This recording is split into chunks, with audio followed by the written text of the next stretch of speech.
तर एखादा पुरुष एखाद्या ग्रंथाशी किंवा एखाद्या कार्याशी बांधल्या जातो, ज्याचं ज्ञान झाल्यामुळे त्याला अनुबंध असं म्हणतात. आणि ते अनुबंध 4 प्रकारचे आहेत: अधिकारी, विषय, प्रयोजन आणि संबंध. संबंध अगोदरच्या 3 गोष्टी जुळल्या म्हणजे संबंध जुळायला काही अडचण राहत नाही. तर महत्त्वाच्या ह्या 3 गोष्टी आहेत: अधिकार असणे, विषयाचं आपल्याला जुळता मिळता विषय असणे, आणि प्रयोजन त्याची इच्छा असणे. प्रयोजनाची इच्छा असणे, विषय आपल्याला जुळणारा असणे, आणि ते प्रयोजन प्राप्त करून घेण्याचा जो अधिकार आहे तो अधिकार आपल्याकडे असणे. अशा ह्या 3 गोष्टी असल्या म्हणजे संबंध जुळायला काही अडचण राहत नाही. मग प्रत्येक गोष्टीचे अधिकार वेगळे वेगळे असतात. एरवी जे साधारण तेही अधिकाराचे ओढवे विण काय सिद्धी जाय, असं ज्ञानेश्वर महाराज 5व्या अध्यायामध्ये सांगतात. ज्ञानेश्वरीच्या प्रत्येक गोष्टीला अधिकार हा लागतोच. योगाचा अधिकारी कोण आहे असं अर्जुनाने विचारलं असता भगवान त्याला उत्तर देतात की बाबा कोण्याही गोष्टीला अधिकार लागतोच. अधिकाराची ओढवे विण काय सिद्धी जाय. अधिकाराच्या गरजेशिवाय एखादी गोष्ट कोणती सिद्धीला जाते काय? प्रत्येक गोष्टीला अधिकार हा लागतोच लागतो. त्याप्रमाणे या मोक्षाला सुद्धा अधिकारी असावा लागतो. तर तो अधिकारी कोण आहे? मोक्षाचा अधिकारी कोण? तुमच्या वेदांत शास्त्र तुम्ही जे सांगणार आहात, या वेदांत शास्त्राचा अधिकारी कोण आहे असा प्रश्न निर्माण झाला असता अधिकाऱ्याचं वर्णन करून सांगतात. मनुष्य मात्राच्या अंतःकरणामध्ये 3 प्रकारचे दोष असतात. प्रत्येक माणसाच्या अंतःकरणामध्ये 3 दोष असतात: मल, विक्षेप आणि आवरण. अशा प्रकारचे ते आहेत. मल कशाला म्हणावं तर पाप करण्याच्या वासनेवरून मलाच्या म्हणजेच पापाच्या निश्चय होतो. पाप करण्याची नुसती वासनाही जरी मनामध्ये निर्माण झाली तरी याचं अंतःकरण मलिन आहे, पापी आहे असं म्हणायला काही हरकत नाही. चंचलता कशावरून दिसते आपल्याला तर विक्षेप हा दोष आहे कशावरून सिद्ध करता येतं तर चंचलतेवरून. काही माणसं अतिशय चंचल असतात, स्थिरपणा नावाचा त्यांच्या ठिकाणी पाहायला मिळत नाही. जसं ज्ञानेश्वर महाराजांनी वर्णन केलंय, जैसा रोविल्या विने रांजणू थारू नेणे, तैसा पडे तै राहणे एरवी हिंडे. 13व्या अध्यायामध्ये सांगितलं. जसा रांजण हा रोवल्याशिवाय जाग्यावर उभा राहतच नाही. त्याला जर रवणा गेलं तसंच जर उभं करायचं म्हणलं तर काय होते? लगेच लवंडते. आणि लवंडलं म्हणजे त्या जागेवरती राहते काय? निघाला उताराच्या दिशेनं घुलत घुलत. जिकडं उतार मिळेल त्या दिशेनं घुलत निघत. त्या रांजणाला जसं रवल्याशिवाय तो स्थिर राहतच नाही, तसा एखादा माणूस एवढा चंचल असतो की तो झोपल्याशिवाय जागेवर राहणारच नाही. नेहमी काही ना काहीतरी चेष्टा तो करीतच राहतो. तुकाराम महाराजांनी तर फार गमतीनं वर्णन केलंय त्याचं. हागताही खोडी चळण मोडविते काडी. त्या जागेवर बसल्यावर सुद्धा काही माणसं शांत बसत नाहीत. उगाच गवताच्या काड्या मोडीत राहणार, उगाच काही ना काहीतरी रेगा मारीत राहणार, उगाच काही ना काहीतरी केल्याशिवाय राहणार नाही. हागू जाता दगड साची. हागू जाता दगड साची. अंतरी हे संकल्प. अंतरी हे संकल्प. संडासला गेला तरी पण तिथं उगाच दगड धोंडे गोळा करायचा. काही काही लोकांना नाद डिगलं. हे चंचलपणाचं लक्षण आहे. ती जागा सुद्धा शांत राहणार नाही. पडे तै राहणे एरवी हिंडेच. तर अशा प्रकारची ही चंचलता, या चंचलतेवरून माणसाच्या विक्षिप्त मनाचं द्योतन होत असतं. याचं मन विक्षिप्त आहे कशावरून? एका जागेवर स्थिर राहणारच नाही. कधी याच्याकडे जाईल, कधी त्याच्याकडे जाईल. 2 मिनिट झाली की तिथून लगेच उठणार, दुसऱ्या घरी जाणार, तिथून उठणार, तिसऱ्या घरी जाणार. चर्चा करताना सुद्धा एका विषयावर स्थिर राहीना. कधी याची चर्चा, कधी त्याची चर्चा, निघत निघत विषय निघाला की कुणीकडे मग कशाची चर्चा. आपण सुरुवात कोण्या विषयापासून केली त्याला शेवटी विचारावं, बापू सुरुवात कोण्या विषयापासून झाली होती आपली बोलायला, ती सुरुवातीचा विषय ध्यानात राहिला. मग शेंडा कुठं फुटल त्याचा काही पता नाही. तर अशा प्रकारे कशातच ज्याच्या स्थिरता नाही, समजावं की याच्या ठिकाणी विक्षेप नावाचा दोष आहे.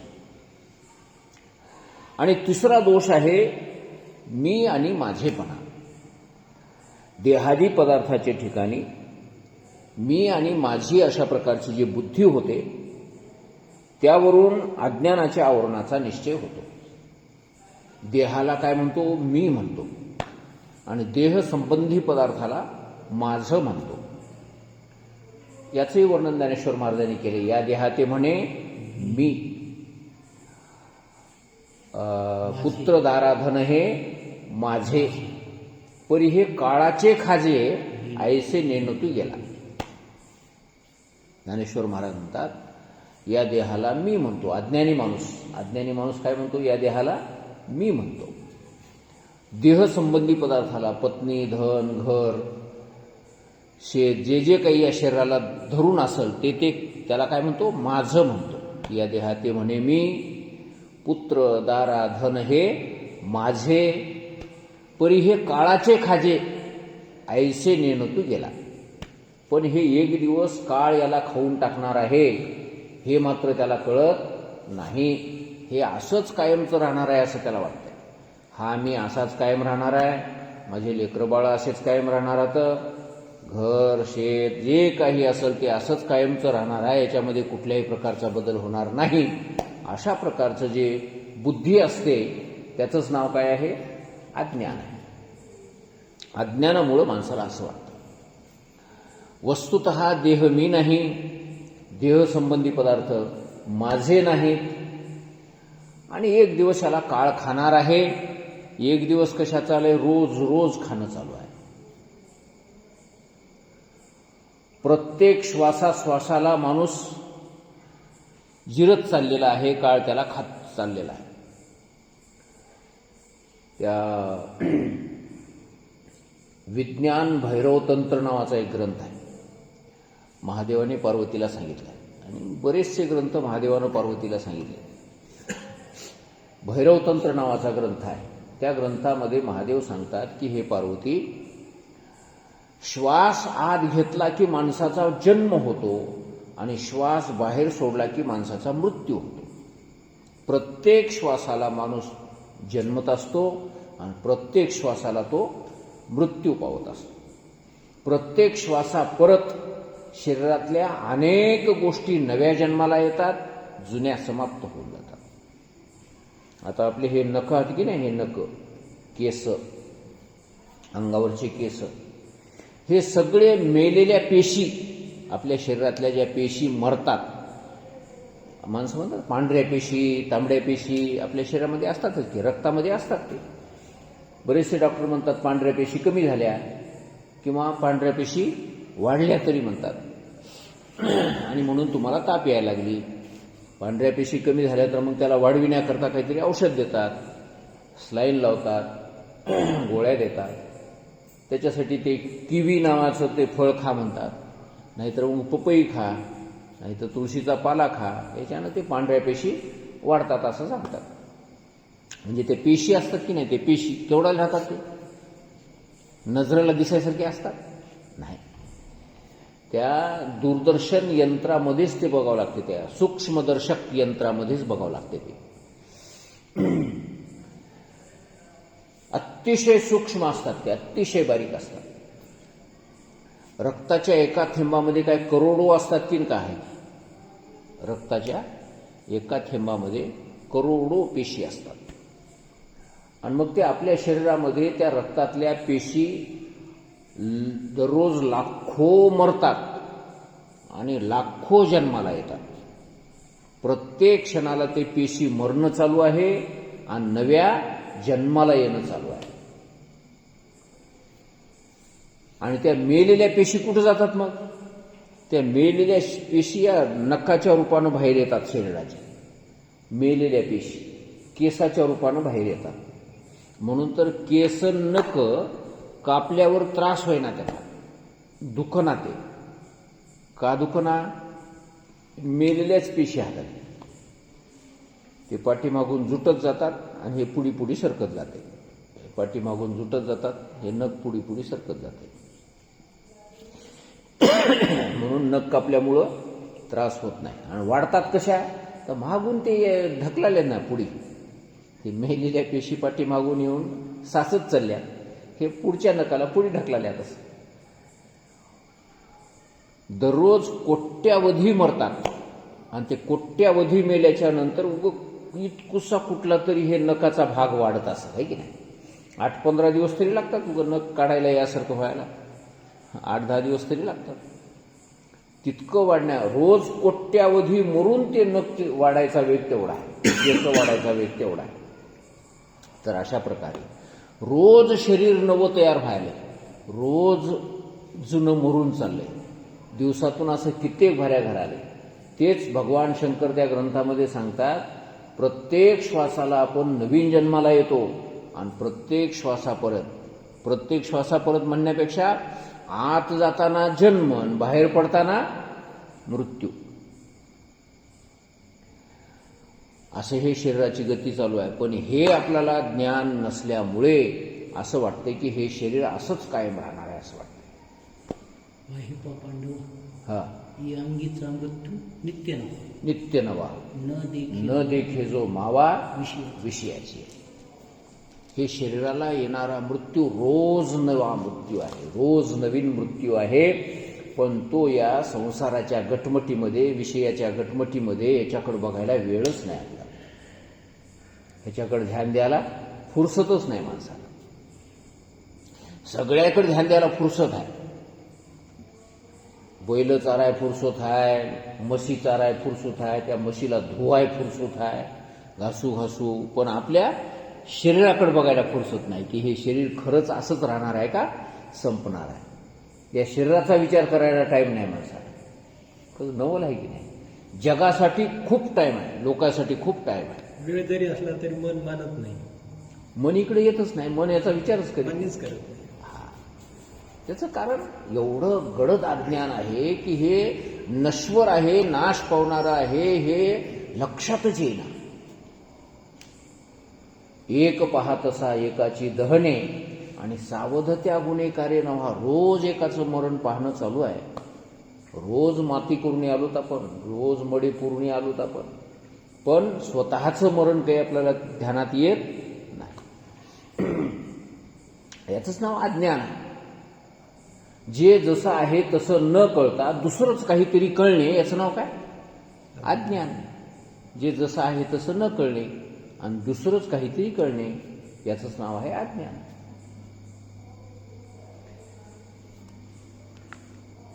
आमच्या आश्रमामध्ये एक विद्यार्थी होता, चांगला असा दांडगाच्या दांडगा, मजबूत शरीरानं. आम्ही सगळे बारके लेकरं होते त्याच्या पुढे. त्याला काही याच नाही की असं थोडंसं ढवानाचा होता, बुद्धवानाचा. मग हे सगळे विद्यार्थी हे संस्कृत शिकणारे, ते संता वगैरे भगवद्गीतेची झालेले अशा प्रकारचे विद्यार्थी येता जाता हिंडता फिरता ते संस्कृतचे श्लोक म्हणायचे, पाठ झालेले, तोंडात बसलेले, सहज म्हणून टाकायचे. त्याला वाटायचं हे मला काहीतरी शिवाय द्याले, हे मला भाषा कळना झाली आणि हे मला काहीतरी म्हणाले. उगच त्यानं लेकराला रट्टे यायचे.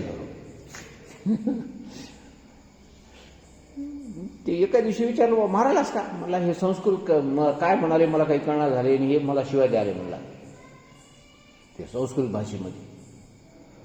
मग ते घराने गेलं उमरसकर माऊलीकडे. उमरसकर माऊली पोट धरून हसले. अरे म्हणजे आता काय करावं म्हणले तुला. हा ते शिवाय देना झालेत म्हणले. ते गीतेमधले श्लोक म्हणाले तुला कशाला शिवाय देते. जे जसं आहे तसं न कळता दुसरंच काहीतरी कळालं की त्याचा विपरीत दुसराच काहीतरी परिणाम होते, आहे की नाही. त्याचा चांगला परिणाम व्हायच्याऐवजी वाईटच परिणाम होऊन जातो. म्हणून अज्ञान ह्याला म्हणावं की जे जसं आहे तसं न कळणे आणि दुसरं काहीतरी कळणे. म्हणून देहादी पदार्थाच्या ठिकाणी मी व माझी अशी बुद्धी होते, त्यावरून अज्ञानाच्या आवरणाचा निश्चय होतो. देहादिक पदार्थाच्या ठिकाणी मी आणि माझेपणा हा वाटतो माणसाला. काल परवा आलेली पत्नी ती माझी आहे असं वाटतंय. पत्नीच्या नंतर आलेले लेकरं बाळं त्याच्यावर तर अजून जास्त जीव जडतो. त्याच्याहूनही नंतर आलेल्या सुना त्याच्यावरही माणसं प्रेम करतात. आणि तिच्याही उशिरा आलेले नातू पंतू त्याच्यावर तर जास्तच प्रेम करतात. हे मिळती काष्ठे लोटता पूर, आदळी दूर होती खल्लाळे. तुकाराम महाराजांनी वर्णन केले. काय पाठीमागं मायबाप गोताचा पसर, पुत्र पत्नी सहोदर, पुत्र पत्नी सहोदर, मायबाप गोताचा पसर, मिळती काष्ठे लोटता पूर, आदळी दूर होती खल्लाळी. तुकाराम महाराजांनी उदाहरण घेतले या ठिकाणी पुराच. सुरुवातीला गंगेला पूर येतो, नदीला पूर येतो आणि त्या पुरामध्ये त्या पुराच्या काठावरली लाकडं वाहत येतात. कोणाचं आवतच वाहून गेलं, कोणाचा जूज वाहून गेला, कोणाचं ते दांडीच वाहून गेली, अशा तिफनच वाहून गेली. असे बरेचसे प्रकार आपल्याला ऐकायला मिळतात. कोणतं बाबळीचं लाकूड होतं, कोणतं बोरीचं लाकूड होतं, कोणतं खैराचं होतं, हिवराचं होतं. असे सगळे लाकडं त्या पुरामध्ये एका जागी जमले. एक लाकूड वरून गंगाखेडपासून आलं वाहत, पुन्हा पुढे आल्याच्या नंतर नांदेडच्या वरून काहीतरी अंतरावर अजून काही ते लाकडं मिळाले त्याला. पुन्हा नांदेडला आल्यावर काही लाकडं मिळाली. पुढे तिथून गेल्याच्या नंतर अजून काही लाकडं मिळाली. सगळे लाकडे एका जागी जमून असे घोळप्यानं असे वाहत जाऊ लागले. आणि त्याच्यामध्येच मग सगळ्यात आधी आलेला ते बाप, आज्या, शेवटचा नातू, उशिरा आलेले. असं तुकाराम महाराजांनी मस्त रूपक केले तिथे. मिळती काष्ठे लोटता पूर, पूर लोटता काष्ठे मिळती. लाकडं मिळतात असे वेगळ्या वेगळ्या नमुन्याचे. कोण कोण्या कुळातला आहे, कोण कोण्या आडनावाचा आहे, कोण कोण्या स्वभावाचा आहे, वेगळ्या वेगळ्या स्वभावाचे, वेगळ्या वेगळ्या रंगारूपाचे, वेगळ्या वेगळ्या आकाराचे. अशा प्रकारचे ते सगळे लाकडं एका जागी मिळतात. त्या पुरामध्ये काही वेळ वाहत जातात, एका जागी येऊन वाहत जातात, मिळून मिसळून वाहतात. आणि ते मिळून मिसळून वाहिल्यामुळं सगळ्याचे एकमेकावर काय निर्माण होते, प्रेम निर्माण होते. हे माझा काका होय, ते माझा दादा होय, हे माझा मामा होय, हे माझा आज्या होय, असे एकमेकाबरोबर नातेही जुळतात. आणि मग पुढे गेल्याच्या नंतर कुठंतरी एखादा मोठा खड्डा लागतो. त्या खड्ड्यामध्ये ते भोरा तयार झालेला असतो आणि त्या भोऱ्यामध्ये सगळेच्या सगळे लाकडं पडायला लागतात.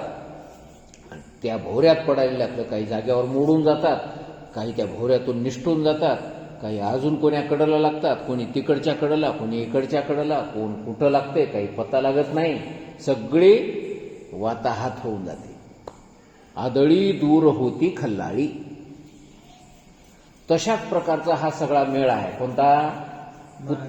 पुत्र पत्नी सहोदर, मायबाप गोताचा पसर, मिळती काष्ठे लोटता पूर, आदळी दूर होती खल्लाळी. कित्येक जन्मापासून मिळतच यायला कशी. हां, आता याच जन्मात बघा की किती मिळाले. आमच्या घरी मायेंनीच होत्या दोघं जण.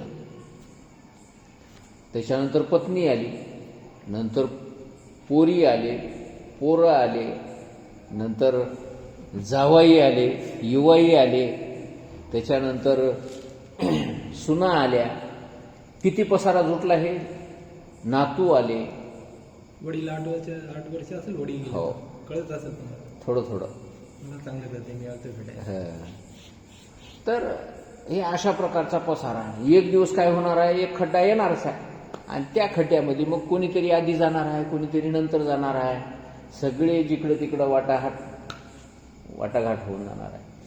तर म्हणूनही नसावी आज्ञा. हा इथुले करी कृपा जा. तर या अज्ञान आहे प्रत्येकाच्या ठिकाणी, मनुष्य मात्राच्या ठिकाणी. वरचा शब्द काय, मनुष्य मात्र. प्रत्येक माणसाच्या ठिकाणी, मग तो इंजिनियर असो, डॉक्टर असो, कोणता वकील असो, कलेक्टर असो, सगळ्यांच्या ठिकाणी हे अज्ञान आहेच. या देशातला असो का परदेशातला असो, या धर्माचा असो का दुसऱ्या धर्माचा असो, प्रत्येकाच्या ठिकाणी हे अज्ञान आहेच आहे. तर अशा प्रकारे जो कोणी आपल्या देहाला मी म्हणतो, देहादी संबंध असलेल्या पदार्थांना माझं म्हणतो, समजावं की हा माणूस कसा आहे, अज्ञानी आहे. बस. महाराज किती विद्वान जरी असला, हा. किती हुशार असला तरी हे अज्ञान राहतं त्याच्या ठिकाणी. राहतेच ते. याच्याने त्याचा संबंध नसतो. हा मनुष्य मात्र कशाला म्हणते, कितीही विद्वान डॉक्टर असो, इंजिनियर असो, काही असो. पण याच्यात त्याचा काही संबंध नाही. हा त्याच्याही पोरग बिमार पडल्यावर डॉक्टर दुसऱ्या लेकराला जसं बघते तसंच आपल्या लेकराला बघेल काय, फरक राहीलच की काही ना काही. सुई टोचतानी तळमळ करीलच की त्याचं मन जरा जास्त, आपल्या लेकराला सुई टोचताना दुसऱ्याच्या लेकराला सुई टोचताना, हे की नाही. हलक्या हाताने जरा सुई टोचित असेल आपल्या लेकराला टोचायचं झालं की, आणि दुसऱ्याच्या लेकराला त्याची कोण मुरवत करायला. तर हे अज्ञान प्रत्येकाच्या ठिकाणी आहे. या अज्ञानातून सुटलेला असा कोणी नाही. जर सुटला असेल तर त्यानं विचारसागर ऐकला असेल, नाहीतर विचारसागर जरी नाही ऐकला असला तरी विचारसागरासारखे वेदांत शास्त्रावरचे ग्रंथ कोणते ना कोणते तरी त्यानं ऐकले असतील आणि तरच तो सुटला असेल, नाहीतर ह्याच्याशिवाय सुटण्याचा मार्ग. एक गोष्ट सांगतात अशी की एका साधूला कोणातरी किमया येत होती म्हणे. किमया म्हणजे जादू. सोनं तयार करायची विद्या, त्याला किमया असं म्हणतात. किमया, सोनं तयार करायची विद्या. मग ते राजाला कळलं का की या माणसाला, या साधूला सोनं करायचं, त्याच्याजवळ मंत्र आहे ते सोनं करायचा. मग त्या राजानं त्या साधूला बोलविलं. महाराज म्हणले तुम्हाला सोनं करायचे आणि ते सोनं करायची विद्या तुम्ही मला शिकवा. ते म्हणलं मला कराय ना, म्हणलं सोनं करायचं असल्यावर असं रोज भीक मागत हिंडत होतो का, म्हणला इथं बसून बंगल्यात बसून खात होतो की, म्हणला मला नाही करता येत सोनं. राजाला पक्क माहित होतं याला करायचं म्हणायचं. नाही म्हणले तुम्हाला सोनं करता येतं, तुम्ही सांगणार झाला मुद्दा. ते म्हणला राजा करायच ना, मला लबाड कशाला बोलू, आणि सोनं करायचं असल्यावर असा फिरत होतो काय मी, याचा विचार करते. राजानं सांगितलं हे बघा म्हणले, तुम्ही मला जर सोनं करायची विद्या शिकविली तर आयुष्यभर तुम्हाला मी बसून खाऊ घालतो, काहीच तुम्हाला कुठली चिंता लागू देणार. आणि जर नाही शिकविलं तर मी तुम्हाला जेलमध्ये टाकून आयुष्यभर सडायला लावतो, भयंकर त्रास देणार तुम्हाला. बघा काय करताय, उद्या सकाळी मला निर्णय सांगा. पुन्हा दुसऱ्या दिवशी सकाळी त्या साधूला बोलवलं. काय महाराज, काय झालं तुमच्या मनातला निश्चय सांगणार का नाही? ते म्हणले मला येईच ना, सांगू कुठलं, आल्यावर सांगू की. राजानं सांगितलं तिथला चाबूक आणलं, म्हणले चाबकानं मारलं त्या साधूला. म्हणले आता तरी सांगशील? अरे म्हणलं येतच नाही मला, सांगू कुठलं, आल्यावर सांगू की. म्हणलं तुम्ही किती मारून माझं सगळं कातडं जरी काढून टाकलं तरी पण मला येईच ना, म्हणला सांगू कसं. शेवटी तो सांगायला तयार नाही. मार खाऊन बेहोश झाला, पण तो सांगायला तयार नाही. त्याला जेलमध्ये बंद करण्यात आलं. जेलमध्ये बंद केल्याच्या नंतर तोच राजा वेश बदलून त्या जेलमध्ये जायचा, त्या साधूच्या जवळ जायचा, भाजी भाकर पाणी असं सगळं घेऊन जायचा, त्या साधूला खाऊ घालायचा. त्याचे ते मार खालेला ते सगळ्या जखमा बलम बिलम लावून ते सेवा करायचा, त्याचे हातपाय दाबायचा, रात्रभर राजा त्याची सेवा करायचा आणि पहाटे उठून तो राजा निघून यायचा. पुन्हा सकाळी दरबार भरवायचा. दरबार भरविला की पुन्हा त्या साधूला बोलवायचं, बोल, सांगतोस की नाही आता ते सोन्याची विद्या? ते म्हणले येईच ना, सांगू कुठली, आल्यावर सांगू. पुन्हा मार द्यायचा त्याला, पुन्हा जेलमध्ये बंद करायचं. असे काही दिवस गेले आणि एक दिवस त्या राजानं सांगितलं की उद्या सकाळी 5 वाजता मी तुला फाशीवर देणार आहे, तू जर सांगना गेलास. उद्या सकाळी 5 वाजता मी तुला फाशीवर देणार आहे. ते मला काही कर बाबा, तुझ्या हातात हवं, मला येतच नाही म्हणलं, मी सांगू कसं. त्याला जेलमध्ये बंद करण्यात आलं आणि जेलमध्ये बंद केल्याच्या नंतर राजा पुन्हा संध्याकाळी त्याच्याजवळ गेला. पुन्हा त्या राजानं रात्रभर सेवा केली आणि सेवा करून 4 वाजता 5 वाजता पुन्हा हात जोडून नमस्कार केला. म्हणला, महाराज मला परवानगी द्या, येतो मी आता. आणि त्यावेळेस त्या साधूनच राजाला बोलायला सुरुवात केली की म्हणले, हे तरुणा, तू कोण आहेस मला माहिती नाही, तुझी माझी काही ओळख नाही, पण 15 दिवस झालं तू माझी सेवा करायलास. उद्या सकाळी, आज सकाळी मला आत्ता 5 वाजता राजा फाशीवर देणार आहे आणि मला ते सोनं बनवायची विद्या माहीत आहे, अवगत आहे मला, पण त्या राजाला मी सांगणार नाही. तू माझी सेवा केलास तर मी तुला सांगतो म्हणले, बस माझ्याजवळ. आणि त्या राजालाच आपल्या समोर बसून घेतलं आणि त्याला ती सगळी विद्या बसून घेऊन सांगितली आणि सोनं त्याच्या समोर तयार करून दाखवलं. ठीक आहे म्हणले, आता राजानं मला फाशी दिली, काही केलं नाही. तो राजा उठून परत आला. परत आल्याच्या नंतर सकाळ झाली, 5 वाजले. पुन्हा दरबार भरविला. पुन्हा त्या साधूला समोर आणून उभं केलं. म्हणले, तुम्हाला फाशी द्यायची वेळ झालेली आहे. पुन्हा एकदा तुम्हाला शेवटचं विचारतोय, आता तुम्ही ती विद्या सांगणार की नाही? ते म्हणला, येईच ना मला, सांगू कुठलं, येत असलं तर सांगत होतो, मग येतच नाही तर सांगायची कशी? त्यावेळेस राजानं सांगितलं, अरे तुलाच काय वाटायलंय? म्हणला, मला सोन्याची विद्या येते म्हणून, ते सोनं बनवायची विद्या मला बी येते म्हणला. दाखवू का म्हणला तुला सोनं बनवून? राजानं लगेच त्याला त्याच्या समोरच त्यानं शिकलेलं ते सोनं बनवून दाखवलं.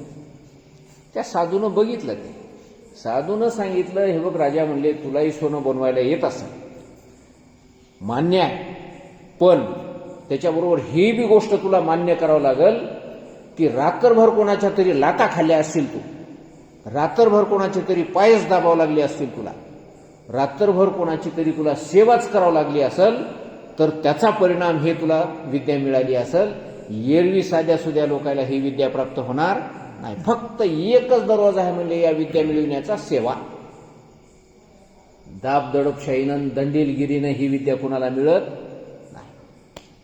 तसंच ज्या कुणाला या अज्ञानातून बाहेर पडला असेल, जे कोणी, त्यानं या ग्रंथाचं श्रवणच करावं लागेल, तरच त्याला मी देह आहे, देहादी पदार्थ माझे आहेत, या अज्ञानातून बाहेर पडता येईल. अन्यथा कोणालाही कितीही जरी जगातला शहाणा झाला तरी त्याला या अज्ञानातून बाहेर पडता येणार नाही. तर अशा प्रकारचं हे अज्ञान. मी देह आहे आणि देहादी पदार्थ माझे आहेत, अशा प्रकारची जी बुद्धी होते, त्या बुद्धीचंच नाव काय आहे? अज्ञान आहे, अज्ञानाचं आवरण आहे. असे 3 प्रकारचे मूळ दोष प्रत्येक माणसाच्या अंतःकरणामध्ये असतातच.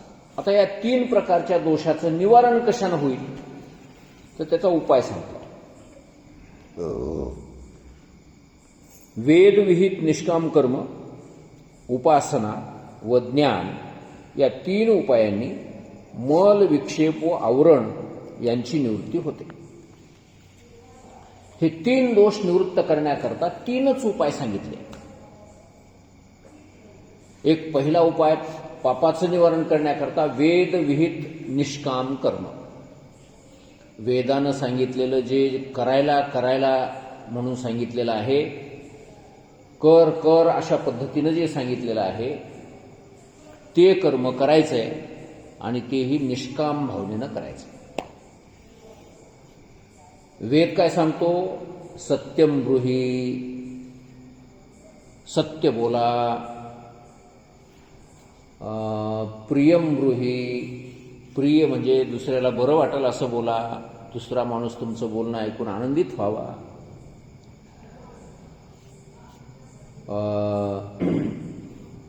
असे जे काही कर म्हणून सांगितलेले कर्म आहेत.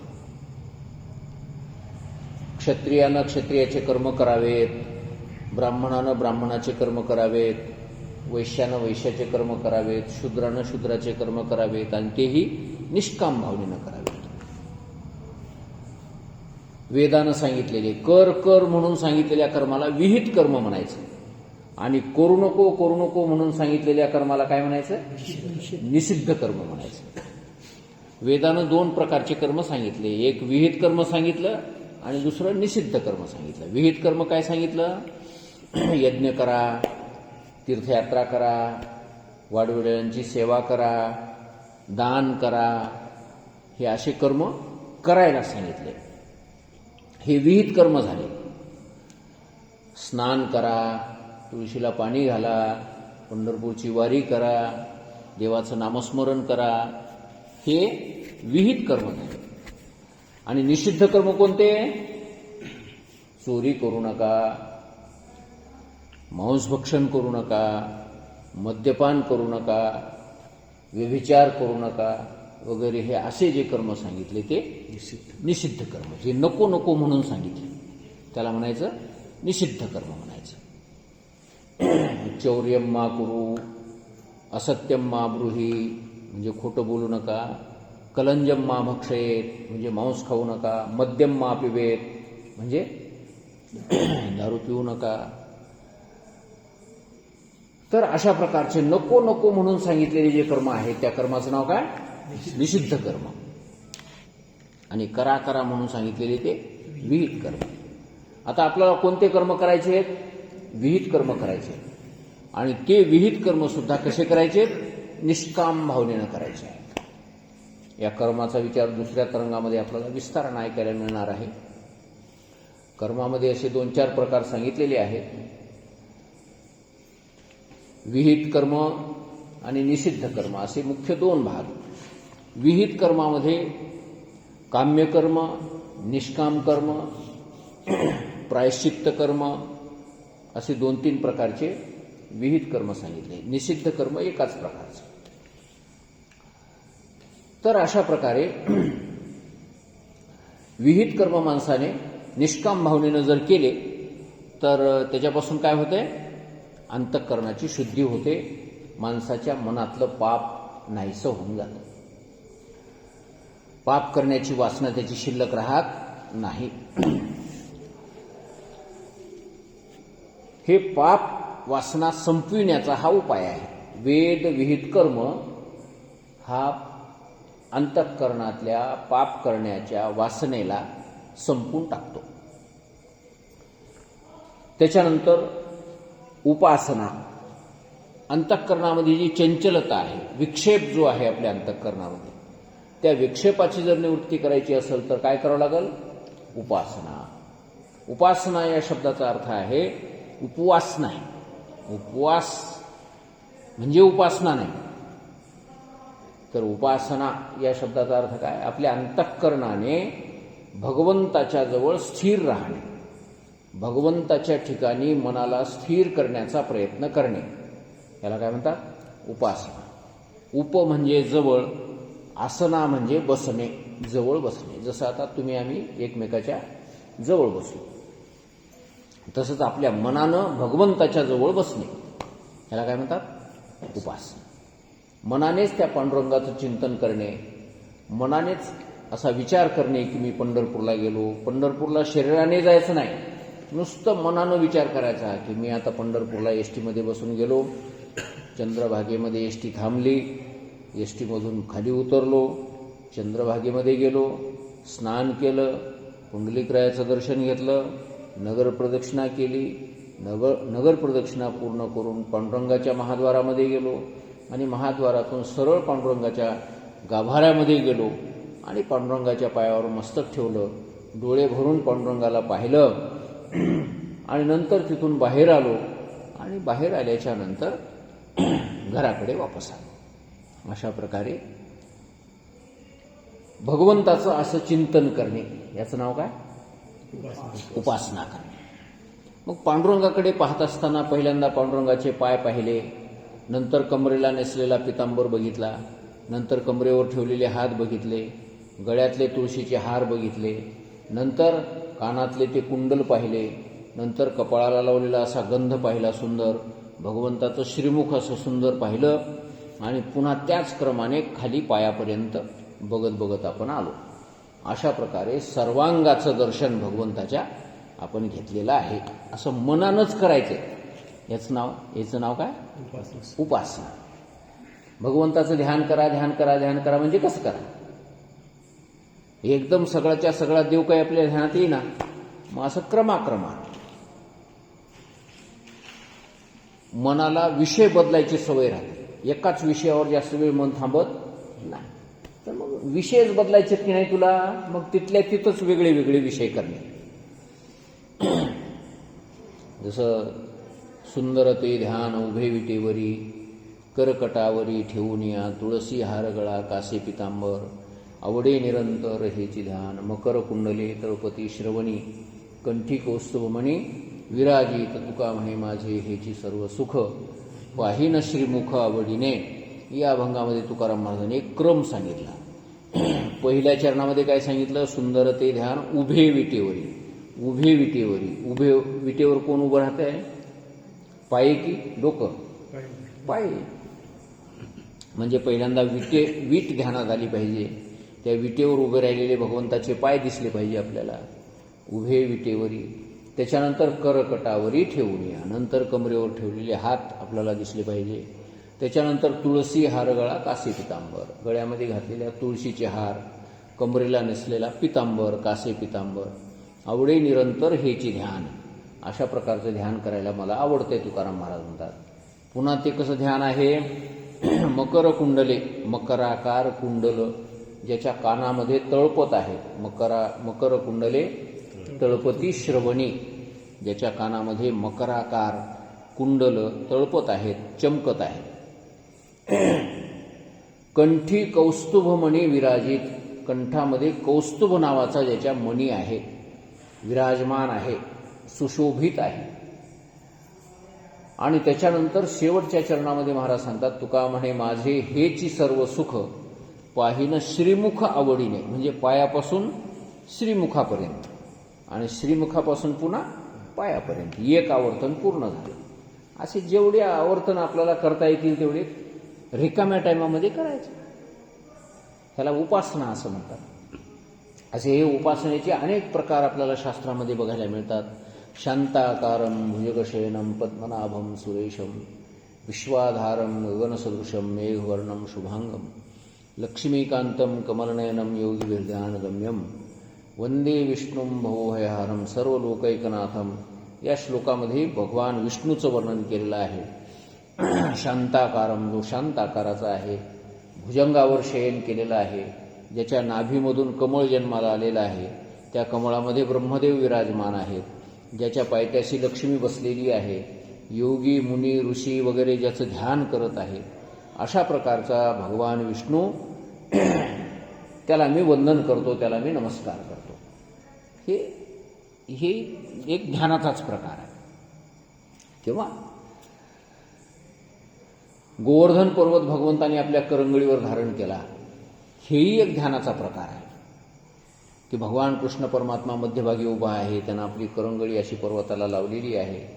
करंगळीच्या नखावर तो पर्वत असा डुलायला लागलाय.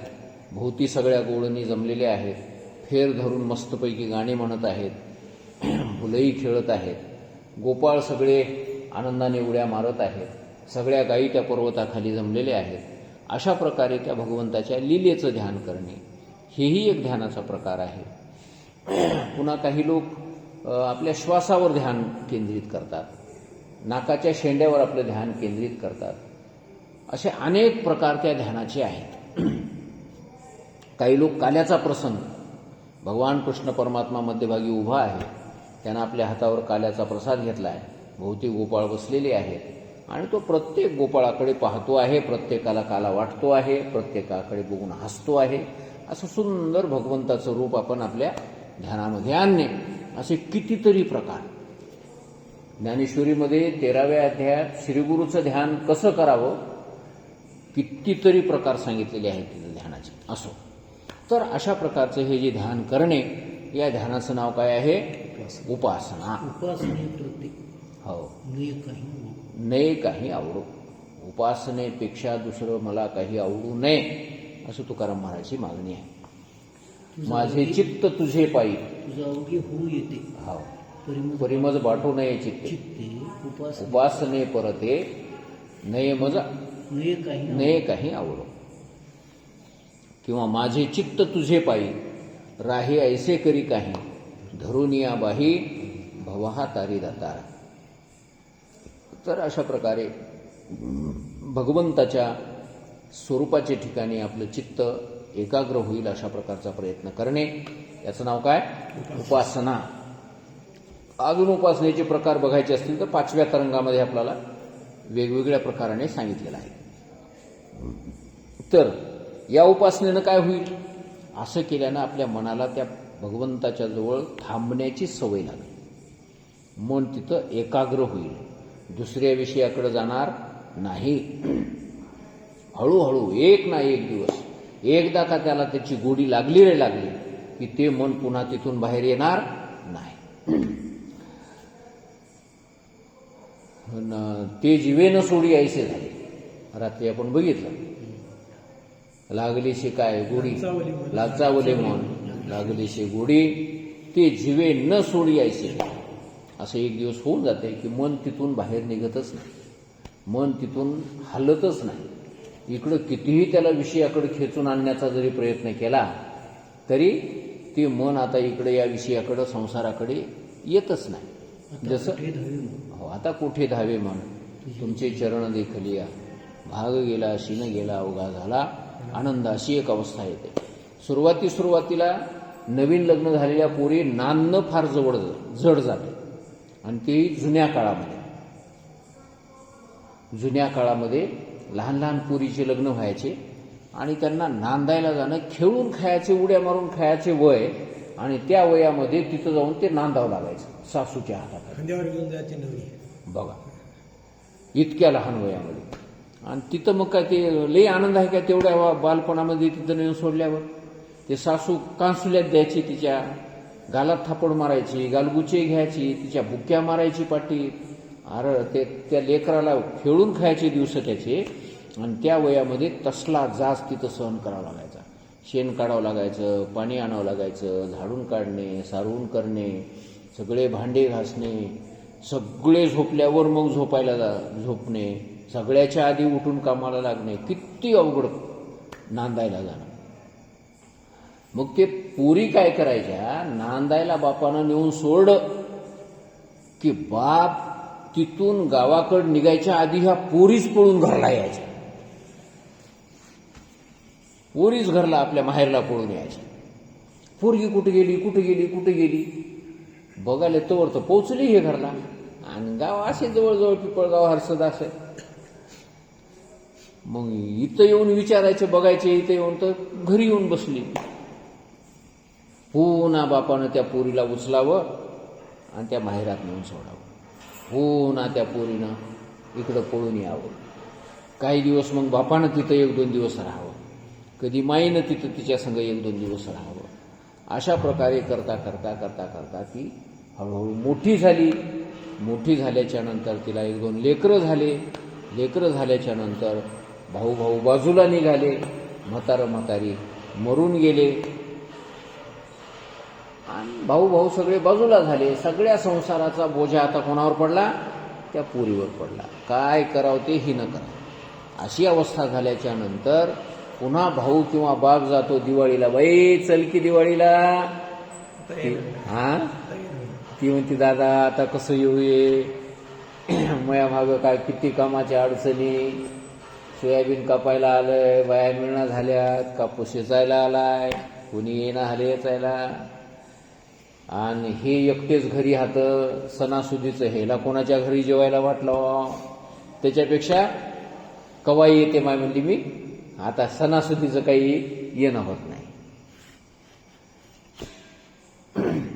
अशीच अवस्था आपल्या मनाची सुद्धा असते. मन सुरुवातीला त्या देवाच्या जवळ जायचं ना, गेलं की लगेच इकडं पळून येते. गेलं इकडून उचलायचं आणि तिथं नेऊन ठेवायचं, आपण लगेच इकडं पळून येते. ते अजून उचलायचं आणि तिथं नेऊन ठेवायचं, अजून पळून येते इकडं.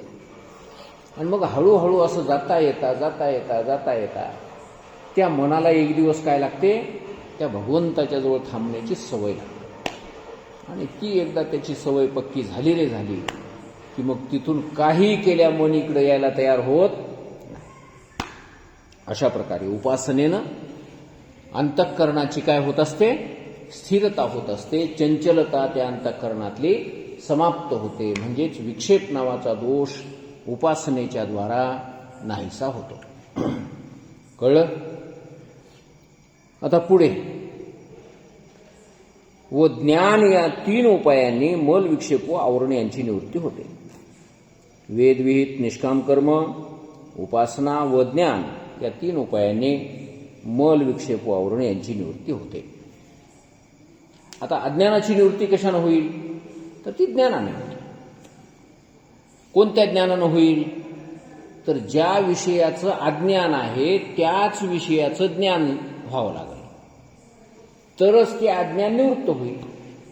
अज्ञान एका विषयाचं आणि ज्ञान जर दुसऱ्या विषयाचं असेल तर हे पहिलं अज्ञान निवृत्त होईल काय, होणार नाही. दुसरंच अज्ञान, त्या विषयाचं अज्ञान निवृत्त होईल. या विषयाचा एखाद्याला वाचता येईना, ते म्हणला वाचवाय ना मला, पण पोहायला चांगलं येते म्हणला, त्याच्यानं हे वाचवायचं अज्ञान निवृत्त होईल काय. पोहण्याचं ज्ञान आहे त्याच्यामुळं वाचण्याचं अज्ञान नाहीच होईल का, नाही. तर वाचण्याचं अज्ञान निवृत्त करण्याकरता काय करावं लागेल, वाचायचंच ज्ञान करून घ्यावं लागेल. एखाद्याला पोहण्याचं अज्ञान आहे आणि तो म्हणला मी इतका 12वी 13वी शिकलेला आहे, किती जरी इकडे शिकलेला असला तरी पाण्यात टाकल्याबरोबर कसं होईल त्याचं, पायवरी होतील, बुडाला जावं लागेल. म्हणून तुला वाचायला येते बाबा तर तू एखाद्या पुस्तकाचं वाचन कर. शिकलेला आहेस तर पुस्तकाचं वाचन करू शकतोस. त्या ग्रंथाचं अज्ञान तुझं नाहीसं झालं, निवृत्त झालं. पण तुला पोहायला येत नाही म्हणजे पोहण्याचं अज्ञान आहे, तर मग हे पुस्तकाचं ज्ञान काय काम करेल तिथं, ते काही काम करणार नाही. म्हणून तर आजकाल अशी गंमत आहे की डॉक्टर जरी झाला तरी समजा एकाच डॉक्टराला सगळ्या बिमारीचं ज्ञान होत नाही, कळत नाही.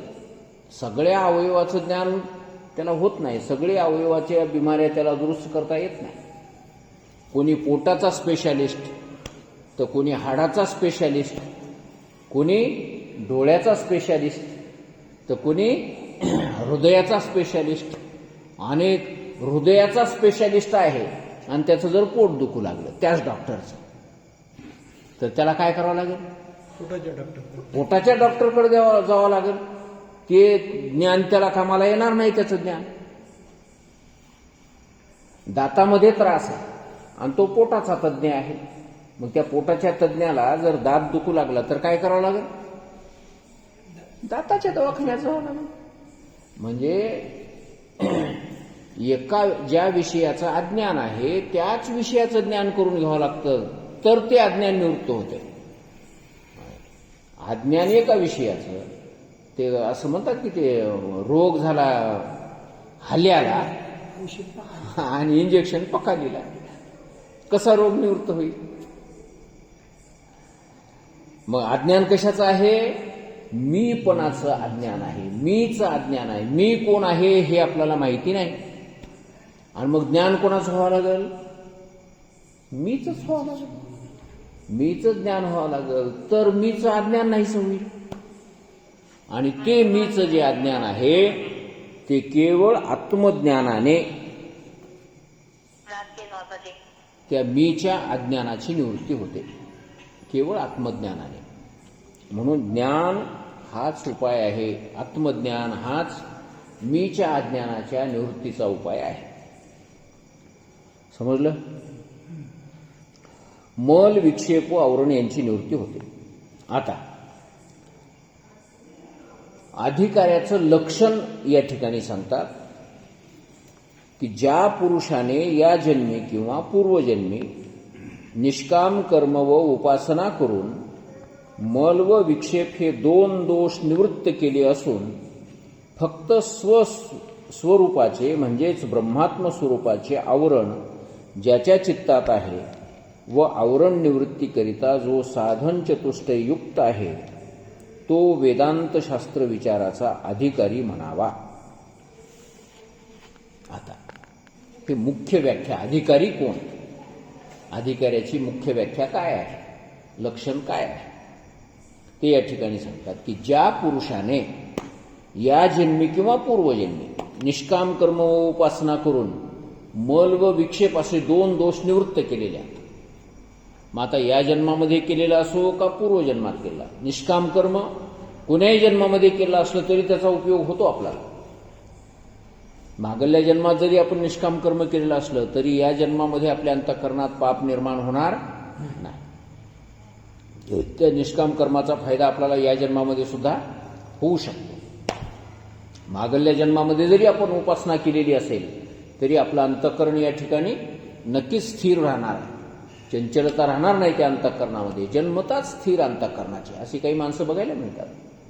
जन्मतःच पापरहित निष्पाप मनाचे, कुठल्याच प्रकारचा पापाचा कलंक त्याच्या मनाला कधी लागतच नाही. पाप करावं ही वासनाच जन्मापासूनच त्याला निर्माण होत नाही. म्हणजे याचा कारण काय असलं पाहिजे तर त्यानं निष्काम कर्म मागल्या जन्मात केले, कोण्यातरी उपासना त्यानं पाठीमागल्या जन्मामध्ये केलेली आहे आणि त्याचा परिणाम या जन्मामध्ये त्याला कुठल्याही प्रकारची पाप वासना निर्माण होत नाही आणि कुठल्याही प्रकारचं चंचलता त्याच्या चित्तामध्ये राहत नाही. असे बरेचसे माणसं बघायला मिळतात की बाबा जन्मतात स्वभावतःच त्यांना ते चोरी नको वाटतंय, लवाडी नको वाटतंय, कोणत्याही वाईट गोष्टी करू नये असं त्याच्या जन्मापासूनच मनामध्ये येत असते.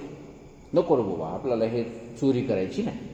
मग या जन्मात तर त्यानं काही असं कर्म केलं नाही, कोणतं विहित कर्म केलं नाही, कोणती उपासना केली नाही. मग हे फळ कसं काय मिळालं त्याला, तर त्याचं कारण त्यानं पाठीमागल्या जन्मामध्ये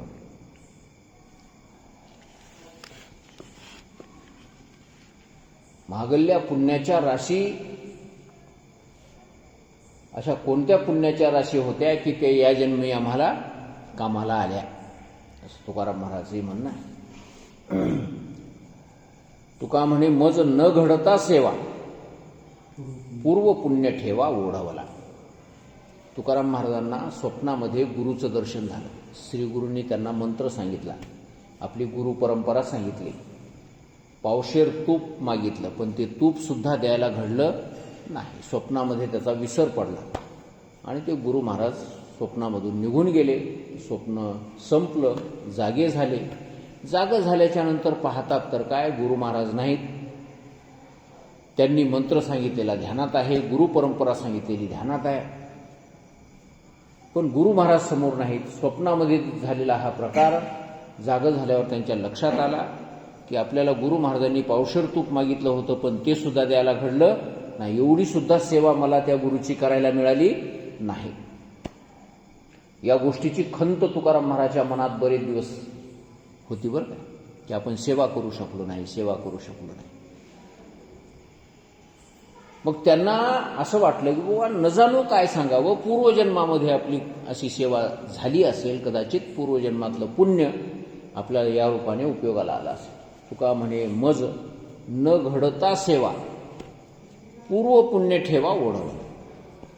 मला या जन्मात तर काही कुठली सेवा घडली नाही, पण हे पूर्वजन्मातलं पुण्य मात्र माझं या रूपाने फळाला आलं, उपयोगाला आलं. असं होते माणसाला. तर अशा प्रकारे या जन्मात केलेलं निष्काम कर्म असो किंवा पूर्वजन्मात केलेलं असो, या जन्मात केलेली उपासना असो किंवा पूर्वजन्मात केलेली असो, तर त्याच्या योगाने ज्याचं अंतःकरण काय झालेलं आहे, निर्मळ झालेलं आहे, म्हणजे पापरहित झालंय आणि स्थिर झालेला आहे. मल नावाचा दोष नाहीसा झालाय आणि विक्षेप नावाचाही दोष नाहीसा झालेला आहे. अशा प्रकारच्या पुरुषाच्या ठिकाणी आता एकच दोष शिल्लक राहिला आहे, त्याचं नाव आहे आत्मस्वरूपाचं अज्ञान. आणि ते अज्ञान निवृत्त करण्याकरता जे ज्ञान प्राप्त करून घ्यायचं आहे, ते ज्ञान प्राप्त करून घेण्याकरता म्हणून ज्याने पुन्हा 4 साधनं आपल्या जवळ बाळगलेली आहेत, त्या ज्ञान प्राप्तीसाठी उपयोगी असलेले 4 साधनं ज्याच्या जवळ आहेत, ते कोणते? त्याला साधन चतुष्टय असं म्हटलेलं आहे. ते कोणते आहेत 4 साधनं? तर विवेक, वैराग्य, समाधी षटक आणि मुमुक्षुत्व असे 4 साधनं ज्याच्या जवळ आहेत, तो या विचारसागर ग्रंथाचा कोण आहे? अधिकारी आहे. म्हणजे ज्याच्या मनातले 2 दोष संपलेले आहेत, मल आणि विक्षेप. एकच दोष शिल्लक राहिला आहे आणि तो दोष निवारण करण्याकरता सुद्धा जो आपल्याजवळ साधन चतुष्टय बाळगून आहे, तो या ग्रंथाचा काय आहे? अधिकारी आहे. मग आता साधन चतुष्टय कशाला म्हणावं ते आपण उद्याच्याला बघू. कुंडली वरद हरिठल श्री